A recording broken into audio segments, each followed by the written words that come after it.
Labukas! Šiandien tau noriu parodyti, kaip prižiūriu savo veido odą keliaujant. Pasidalinsiu, kokias priemonės naudoju ir pradėsim nuo vakarinės rutinos. Tai pirmiausia naudoju šitą Ginseng Cleansing Oil, kad pašalint makiažo likučius visus ir šiaip, kad tiesiog reikia naudoti du. Vieną vandens pagrindu ir vieną aliejinį. Tai vat šitas viską ištirto, žodžiu, visus nešvarumus ir viską padaro. Tik tais, ko nedaryčiau keliaujant, tai nepirkčiau didelių pakuočių, pirkčiau mažas. Tai va, tuoj nusiplausiu veidą.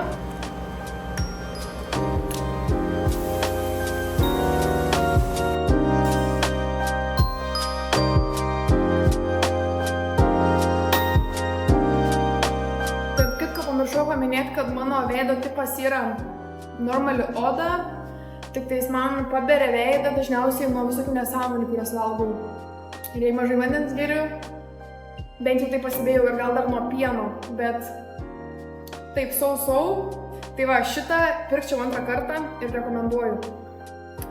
Antras žingsnis, ką mes darom, naudoju šitą Biodermos prausiklį vandens pagrindu.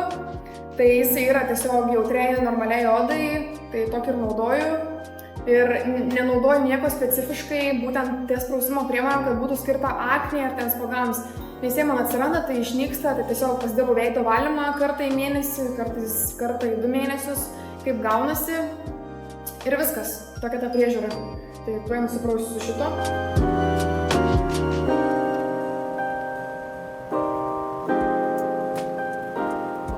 Taip pat, ko mes nedarom, tai nevalom veido su rankšluosčiu, o tiesiog su popierium dailiai nuimam vandenį.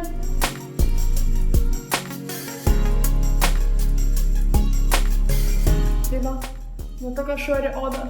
Šituos tikrai rekomenduočiau, antrą kartą pirkčiau ir labai jie man patinka, tik tai pirkčiau mažesnės pakuotės. Tada tiesiog pasitepu bet kokį lūpų balzamą, visiškai bet koks tinka. Nėra kažkokia specifinė, kad būtų drėkinantis, žiemą maitinantis. Ir tiesiog random, kai keliauju, taip jau gaunasi. Tada yra šitie 3 produktai. Tai pirmasis yra šitas Acne Dry Cream. Tai tiesiog jeigu yra kokių spuogėlių, aš užtepu labai mažai, tiesiog čia yra realiai paprastas Acne Dry Cream, kur jūs galite įsigyti bet kokį norit. Kai atsiranda spuogėlis, jį užsitept, kad jį išdžiovintų ir tiesiog. Tik svarbiausia yra nemaišyti su rūgštim. Su jokiam rūgštim šito negalima maišyti, nes tada labai pradeda griaužti ir nemalonu. Tai va, tai šitą šiandien nenaudosiu. Bet jį galima tiesiog šitą užsidėti kaip serumą ir tada tiesiog paprastą kremą. Taip va, bet vakarais šitas yra, jokių būdų rytais netepu. Šitas yra mano mėgstamiausias Paula Choice, toksai rūgštinis eksfoliantas. Aš jį tepu kas 2 dieną, kažkam gali tikti kas 3 dienas, nes čia yra rūgštis. Ir tik tais vakare, jokių būdų neryte. Ir jį tiesiog užsitepi, dabar aš jums parodysiu. Toks ir skystis. Jau užsitepi, palauki, kol jis išdžius, tai tada gali tepti kremą. Tai jisai tiesiog labai smūtinas skin, pavyzdžiui, tos visus surandelius tokius ir aplamai man spuogus pastebėjau, kad mažina, jos taip sutraukia. Ir žinau, kad tik tokia buvo viral, žinau, šitas produktas tai tikrai kažkur mačiau, kad kažkas labai naudojo, bet aš tiesiog nusipirkau, nes man čia HBT parekomendavo. Ir tinka visiems odos tipams, mano kadangi normali, į bėrimus linkus, jeigu kažkaip netaip valgau.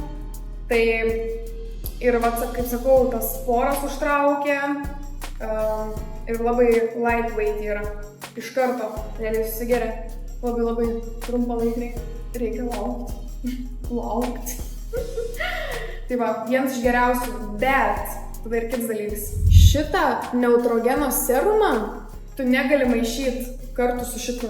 Tai vieną dieną šitą naudoju, kitą dieną šitą naudoju, nes čia yra visai kitos sudedamosios dalis, tai jų negalima kartu dėti. Tai čia yra Hydro Boost, Niacinamidas, nežinau, nesemidas tariasi, ir tada yra hyaluronic acid ir 10% nesemido.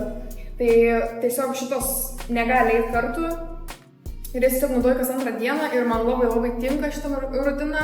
Ir šitą tai 100% pirkčiau antrą kartą ir šitą irgi. Aišku, gal kažką paįvairinčiau ties serumu, bet šiaip tai jis man labai geri.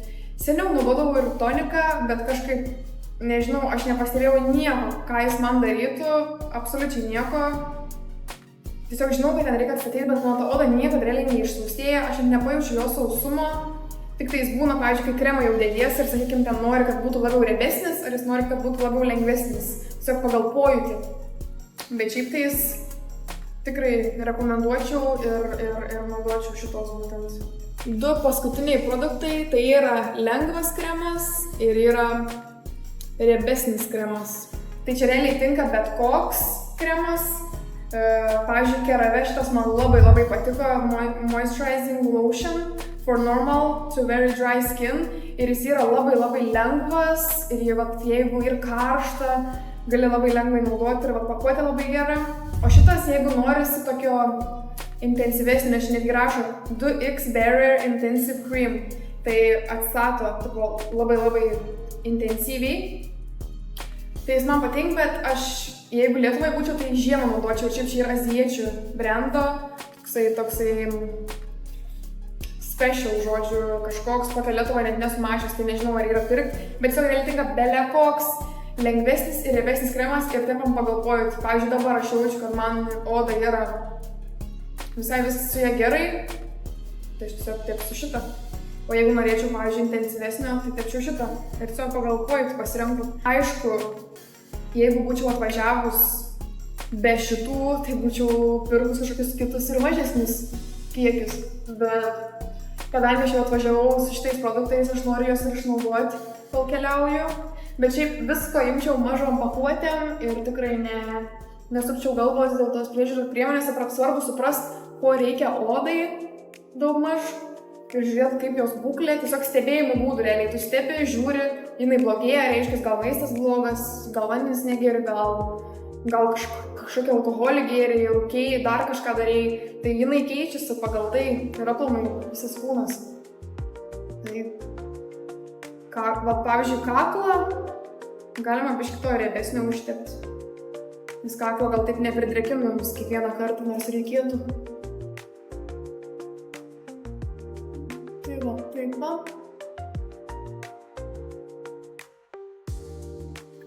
Ir viskas realiai. Viskas, tokia vakarinė veido rutina yra. Taip pat pasidėjau, kad bent kelis kartus savaitę naudoju, arba bent vieną kartą, bet čia reikėtų porą kartų, kai čia yra karštas klimatas. Tiesiog Orianos kaukės, bet kokios, liko man iš anksčiau dar jų, tai jas pabaigsiu ir tiesiog pirkčiau kažkokias Hyaluronic, pirkčiau Aloe Veros kaukės. Visiškai paprastas, bet, pavyzdžiui, Lietuvoje man Oriana brendas labai patikdavo, jis nėra brangus visiškai, korėjiečių kosmetika ir man labai jinai tikdavo, nors jinai žiauriai pigiai kainuoja, tai tas būtų keisčiausia. Bet jeigu būčiau Lietuvoje, tikrai pirkčiau Orianą ir apie rytinę veido rutiną pakomentuosiu būtent apie SPF-ą iš ten. Tai va, kaukės dėčiau tiek ryte, tiek vakare, nėra didelio skirtumo ir naudočiau galbūt whitening ir anti-wrinkle man nereikia, tai aš tiesiog naudočiau paprastas visiškai drėkinančias, maitinančias, o aš tiesiog nusipirkau kažkada. Ir taip pat noriu paminėti, kad jeigu masažuočiau su guaša veidą, tai tą daryčiau vakare ir naudočiau tokį aliejų iš Kiehl's. Aš įkelsiu nuotrauką, čia kaip atrodo tas aliejus, nes jo dabar neturiu ir šiaip man nereikėtų jo rodyti, nes aš jo nenaudosiu dabar. Tai bet kažkada galbūt ateityje galėsiu pradėti savo guašos rutiną irgi, nors dabar šiaip pastaruoju momentu aš net nesidariau jo, bet vis tiek žinau, kaip daryti ir man patikdavo ir manau, kad vėl sugrįšiu ir darysiu tą guašos visą masažą. Tai va, turiu šitus. Ir šiaip, kas naudojat šitos, realiai tinka bet koks aliejukas kažkoks, kuris tiktų jūsų odai, ar tinka, kad ir kremas. Aš ir dabar galėčiau masažuotis, nes mano oda ir slidi, bet žinau, kad ten daug kas naudoja kažkokių specifinių, kažkokių ten pritaikytų, bet kad tą masažą pasidaryti vis tiek tinka bet koks, manau, ypač keliaujant, tai tikrai tinka bet koks. Jeigu ten namus esi, tai aišku, galima ten ir vieną, ir kitą, ir labiau tinkantį pasirinkti. Tai va. Tokia yra ta mano vakarinė veido rutina. Nieko įspūdingo, bet labai, sakyčiau, yra tinkanti man, normaliai odai. Įbėrimus dar, sakau, dėčiaus akne kremą, jeigu labai kažkoks aktyvus spuogas yra. Ir viskas realiai, svarbiausia ir kai dar keliauja neperkraut odos, ypač kai dar yra toksai klimatas, labai toksai sausas ir drėgnas tuo pačiu metu. Tai, bet realiai, jeigu būčiau kažkokia kita šalia, kur, pavyzdžiui, Lietuvoje ar ne kokia kita šalia, kur šalta, tai aš realiai tą patį naudočiau, tik tais, kad kremas turėtų būti intensyvesnio drėkinimo, prausimas visiškai toks pats. Ir ten galbūt serumą galėtų kažkaip pasirinkti ir viskas. Ir taip pat tą rūgštį naudočiau, tik rūgštį jau negalėčiau naudoti taip dažnai, nes kai ir šalta, negalima naudoti dažnai rūgšties. Tai va, o čia jinai ir nėra jinai stipri. Tai turėkite omeny, tai tikrai galima ją naudoti, bet negalima per dažnai. Ir pirmą, jeigu bandysit nusipirkti, tai jūs nebandykit kas antrą dieną kaip aš, gal bandykit kas 3-4 ir žiūrėkit, kaip oda reaguoja. Vis tiek bet kuriuo atveju reikia žiūrėti, kaip jūsų oda reaguoja. Čia ir svarbiausia. Ir jeigu perkite ten kažkokius tos produktus pagal reklamas, tai vis tiek ten yra dažniausiai reklama ir vėl nežinau, ar tie produktai žmogui tinka, nebent jie tiesiog nori jas išbandyti ir tik po to rekomenduoti, tada suprantu jo. Tai va, tokia buvo ta mano vakarinė veido rutina ir susitinkam rytoj su ryto rutina. Gal ir atrodo, kad nieks nepasikeitė, bet dabar ir rytas. Ir aš atrodau lygiai taip pat. Bet dabar žodžiu, rytinė veido rutina.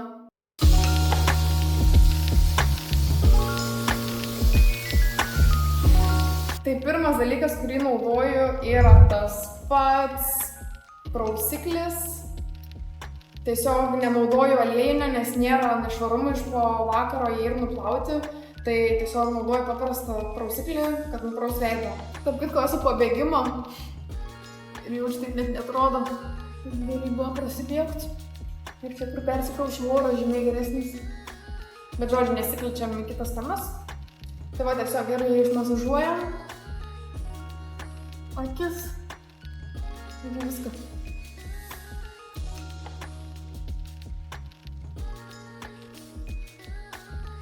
Tai va, kai veidas švarus, naudoju va šitą Orienos vitamino C serumą.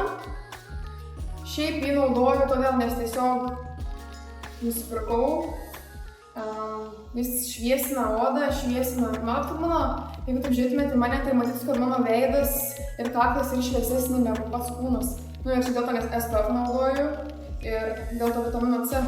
Šiaip visokius randelius pašviesina. Žodžiu, žinot, kaip vitaminas C veikia, skaistina odą. Ir be jo, jeigu SPF neužsidėsi, bus labai blogai, būtinai SPF reikia dėti, jeigu jį naudojat. Tai va, bet ar vėl naudočiau gal momentais, tai pavyzdžiui mėnesį nenaudočiau, kažką kitą naudočiau mėnesį, pavyzdžiui po 2 mėnesių vėl grįžčiau prie vitamino C. Žinau, kad yra kas naudoja visą laiką, bet aš nepastebėjau jo kažkokio labai didelio efekto. Tada, kai noriu savo šviesumo, arba gal kas 3 dieną, kur aš naudočiau, bet kadangi dabar turiu, tai tiesiog noriu išnaudoti ir kuo mažiau tų priemonių turėti. Bet šiaip iš esmės tikrai geras dalykas. Ir aplamai, kaip ir minėjau prieš tai, Orienos kosmetika man labai patinka. Kokybės ir kainos atžvilgiu. Tada tiesiog bet koks lūpų balzamas. Mano ryto rutina yra ypatingai paprasta. Tada turiu iš Orienos irgi atsivežus vitamino C paakių kremą, bet jeigu gyvenčiau namuose, turėčiau savo namus, tada jo gal naudočiau Bet aš kad nematau kažkokio ypatingo aplomai kaip pakių kremo efekto, tai, nematau aš nieko. Tai galbūt dar per jauna naudoti tos kremus, bet vieni faktas šis marketinginis triukas ir šis čia nesąmonė yra, o kiti sako, kad geras. Nežinau. Šiaip tikrai nenaudokčiau ir nesiveščiau į kelionę, tikrai ne. Bet dabar, kadangi turiu, tai reikia išnaudoti, aš turiu dar vieną. Aš turiu prisipirkus, bet nieko išnaudosiu per laiką, kai dabar jau neišmesiu. Kaip sakant, blogiau nedaro, tai gerai. Paskutinis žingsnis yra bet koks SPF-as, tiesiog visiškai bet koks tinka. Aš prieš tai naudoju Orianus. Vėl Orianų, jo tikrai man patinka jinai. Ir įdėsiu čia kaip atrodo ir jis man labai patiko, jis nebuvo baltas, jis nepalikdavo jokių plėmų, visiškai gelinės tekstūros, bet jis man baigęs ir jo nebeturiu. Dabar tiesiog bet kokį kitą naudoju. O šitas yra iš Neolife'o, jeigu žinot, bet jis ir baltas. Tai tikrai jo nenaudočiau vėl, nepirkčiau, tiesiog dabar kadangi turiu, tai kažkaip gal išnaudosiu. O šitas tiesiog paprasčiausias SPF-as, tai tinka realiai bet koks tokį nusipirksit, bet aš pirkčiau iš Orianus, jeigu Lietuvoje. Ir žinau, kad CeraVe yra geri, ar ten La Roche kažkokie, žodžiu, bet yra to SPF-ų visokių. Svarbiausia man, kad nebūtų baltas ir viskas. Tai va, tai šitą naudosiu. Šitą būna, kad maišau su savo CC kremu, tiesiog CC, BB kremu, realiai man tą patį reiškia. Tai tada jis nebebūna toks baltas. O šiaip irgi visą laiką realiai maišau su CC kremu bet kokį SPF-ą. Tai gal čia nėra geriausias variantas, bet naudoju CC kremą iš Luminės, medium spalva. Tai labai geras ir man parekomendavo viena mergina, kuri makiažus daro ir man prilipo jau daug metų, aš jį naudoju. Bet buvau ir tokių turėjau, bet vis tiek kažkaip šitas man labiausiai. Ir aš Orianus dar turiu vieną BB kremą, bet jo dabar nenaudoju, tiesiog noriu šitą pabaigti. Aš konversuoju, žinau, kad šito galiojimas greičiau baigsis, tai tiesiog naudoju dabar šitą, o vėliau naudosiu kitą. Tai va. Ir va, CC kremas reiškia, kad yra Color Correcting Cream, tai tiesiog color korektina veido spalvą. Tai va, labai geras, tai aš tiesiog ką aš padarau. Aišku, dar jei turi kažkokį kitą, gal būna kremą užsidedu, bet va, tiesiog pasiimu SPF-o daugiau. Tada pasiimu CC kremą.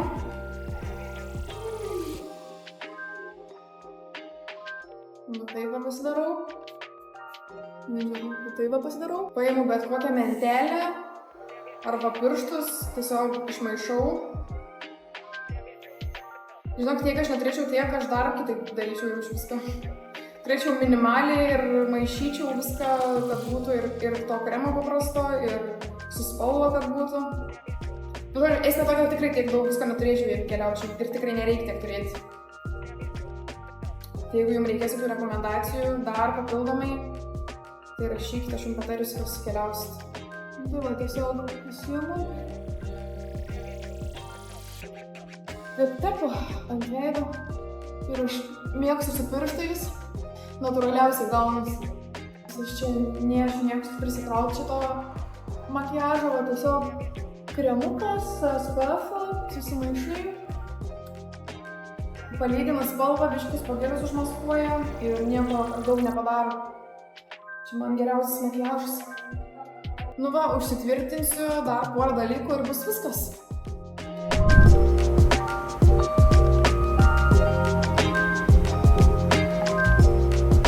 Dar norėjau va taip parodyti. Tai va, keli žingsniai ir turim va tokį makiažą, lengvą, kurį realiai naudoju kiekvieną dieną, bet jeigu tu norėtum, kad aš papasakočiau daugiau ir parodyčiau, kaip jį pasidariau, papasakočiau, ką dar naudoju makiažui, tai pakomentuok po šito video, kad norėtum ir palik man kažkokį grįžtamąjį ryšį ir padarysiu. Jeigu pakomentuosi, tikrai padarysiu, jeigu atsiliepsit, kad norit, tikrai padarysiu su laiku ir ačiū, kad žiūrėjot. Tikiuosi, kad gal kažkokiam rekomendacijom pasinaudosit. Tai ačiū, kad žiūrėjai ir iki kito video.